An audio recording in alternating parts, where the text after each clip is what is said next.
Serial तेरा मेरा साथ रहे में अब धीरे धीरे गोपिका को समझ आ रहा है कि आशी उसके साथ करने की क्या कोशिश कर रही है। और यहाँ पर उसके सामने एक और बड़ा सच आएगा कि आशी और मामी दोनों यानी रमीला दोनों ही बातें कर रहे होते हैं कि जल्द ही आशी इस घर में अपना घर सिक्का जमा ले और उसके बाद में गोपिका को तो धक्के देकर इस घर से बाहर निकलवा देगी कि उसके सामने एक सच है कि उसे इंग्लिश वगैरह कुछ नहीं आता और ना ही उसे कोई अंग्रेजी आती है और यही सच उनको भारी पड़ने वाला है। दरअसल यहाँ पर मिथिला तो अच्छे से जान गई है कि वह आशी और रमीला दोनों गोपिका के साथ क्या करने की कोशिश करती हैं और इसीलिए वो बार बार गोपिका को बचाते नजर आ रही हैं। लेकिन अब जल्दी ही गोपिका का नया अवतार आशी देखेगी क्योंकि अब आशी बार बार अब उसको नीचा दिखाने की कोशिश कर रही है और अब बार बार उसका इस तरह से नीचा दिखना और जिस तरह से उसे सब समझ आ रहा है कि आशी आखिर करना क्या चाह रही है, बार बार उसी की वजह से उसको डांट पड़ती है।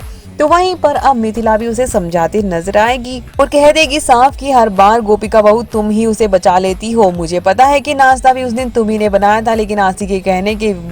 वजह से ही तुमने वो नाश्ते के बारे में कुछ नहीं कहा और अब लड्डुओं के बारे में भी ऐसा ही कुछ होने वाला है। लेकिन वहां पर गोपिका चालाकी कर जाती है और लड्डुओं का राज खोल देती है पूजा में। उसके बाद आशी और भड़क जाती है और उससे बदला लेने की कोशिश करेगी, लेकिन इस बार गोपिका उसी को सबक सिखाते नजर आएगी। जी हाँ दोस्तों, अब यहाँ पर पूजा वगैरह सब कुछ अब आगे बढ़ चढ़कर गोपिका करने वाली है और आशी को साफ कह देगी कि हाँ अब तो आशी बहन आप आराम करिए, मैं करती हूँ ना, हम पहले भी तो मैं ही करती थी। और यहाँ पर बार बार ये सबके सामने ले ही आएगी कि गोपिका घर में कितना काम करती थी और आशी को कुछ भी नहीं आता है। और यहाँ पर मिथिला के सामने सच आ जाएगा सारा कि भाई आशी को कुछ आता जाता नहीं है, वो गोपिका ही वहां पर भी काम करती थी और यहाँ पर भी उसे वो उल्लू बनाकर उसका काम निकलवाती है। तो यहाँ पर गोपिका अब सुधर गई है और अब गोपिका बहुत चालाक बन जाएगी और अब यहाँ पर आशी के ऊपर भारी पड़ने वाली है। अब देखना इंटरेस्टिंग होने वाला है कि गोपिका कैसे अब धीरे धीरे आशी को सबक सिखाती है।